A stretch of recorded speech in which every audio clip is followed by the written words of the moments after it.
सोलापूरमध्ये सध्या महापालिका निवडणुकीसाठी वातावरण तापलंय आणि या तापलेल्या वातावरणातच नगरसेवक पदासाठी इच्छुक असलेल्या एका किन्नर नेत्याची निर्गुणपणे हत्या झाल्याचं समोर आलंय। सदर बाजार परिसरातील लष्कर भागात राहणारे आयुब सय्यद या किन्नर नेत्याचा मृतदेह हा रक्ताच्या थारोळ्यामध्ये आढळून आलाय।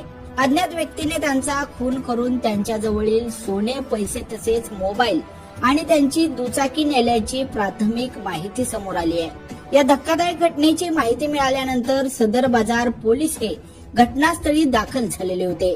पुढच्या काही दिवसातच सोलापूरमध्ये महापालिका निवडणूक होणार आहे आणि ही निवडणूक आयुब सय्यद हे लढणार होते।